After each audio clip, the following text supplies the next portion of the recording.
Nerd reactor, roll out. What's up, everybody? John here, and it's time to talk about Morbius, starring Jared Leto. This film is based on the comic book character Morbius, formerly known as the rival to Spider-Man and also Blade, and even in the 90s Spider-Man animated series. So yeah, Morbius later became an anti-hero, and with Sony Pictures having the rights to the Marvel character, it went on to greenlight the live-action film with Jared Leto, and the film is the latest in the Sony's Marvel universe that includes Venom, and it follows a dying doctor who seeks to heal his condition, his rare blood disease, and this cure that he's trying to create, it has turned him into this vampiric creature who lusts for blood. But will he be able to control his urges in order to help those in need? I haven't been fond of Sony's latest Marvel offerings, including Venom, Let There Be Carnage. But with Morbius, surprisingly, it wasn't that bad. Leto's portrayal as the blood-sucking anti-hero holds the film together despite an average plot. Dr. Michael Morbius, he has discovered a way to cure his rare blood condition that causes him to look and feel ill. There are side effects, including the thirst for blood, but the positive effects are substantial, including superhuman strength. You have the power to just kind of teleport all over the room, like the smoky effect, and he has the ability like echolocation and also quick reflexes, and he also has a power to just be one with a bat, so he can just walk around bats and they won't attack him. And as Morbius, even though he has these vampiric qualities, he's not your traditional vampire because he's not susceptible to sunlight, crosses, holy water, etc. So he's pretty much powerful, and the only weakness would be his thirst for blood. So if you're a villain, you can have a lot of fun if you don't have a care for harming people. But Morbius isn't that type of character, so he's going to have to learn to control his urges in order to stop the killings, especially when he's around people he cares about. And with Gerald Leto's performance as Dr. Michael Morbius, he plays this calm individual, but still ill.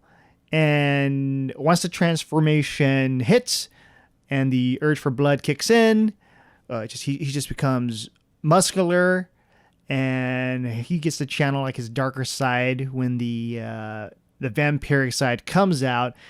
And so it's kind of like the acting where he's just trying to stop the urge.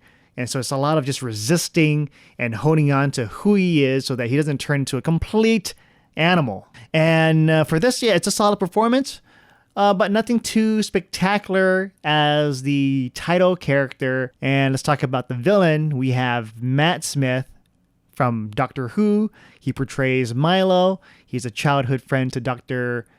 Michael Morbius, and he also suffers from the same rare blood condition.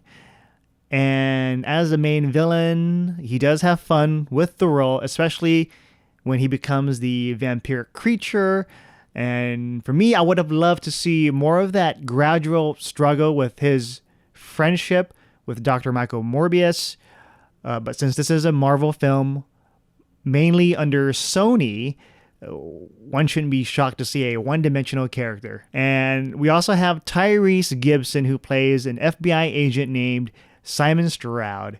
And in the film, the character felt very tacked on and having very little to do. There's even a scene in the film that makes fun of how useless he is. So I just felt like, Tyrese could have done more, or he could have had a bigger role, but it just felt like by the third act, it's like they didn't know what to do with him, and they decided, you know what, we're just going to give up and just focus on something else. And for the film, I don't want to talk about the actual, what happens in the actual end credits, but there are end credits scenes in the film, and for me, it was cool to see what the possibilities are in the future Marvel films under Sony. However, there's like a story element that happens where I'm just kind of like, how did that happen? This is a plot hole, and unless they can explain it in future movies, like as of now, it was like, this does not make sense at all. But yeah, once you watch it, you'll understand what I'm talking about. Overall, Morbius is surprisingly an okay film, and it just, it wasn't that bad. It wasn't that bad. I was expecting bad, but I was pleasantly surprised. And Jared Leto, he delivers like a somber performance as the vampiric anti-hero. And the story, though, kind of leaves a lot to be desired. And the film could have benefited from a deeper dive into the psyche of Dr. Michael Morbius and also the struggles with like his relationship with the people he cares about. I want to see more of that, just more of it, and just showing just more of the struggle and the tension. And I wanted to see more of the nuance to the villain's cartoony reasoning. Matt Smith as Milo, he does have fun playing the part, but it is a comic book movie after all, so I can't really expect much from Morbius. So those are my thoughts on the film. Let me know what your thoughts are on the comments below. Did you enjoy it? Did you hate it? You thought it was okay? Let me know. And with that, I'm John, and I'll see you guys next time.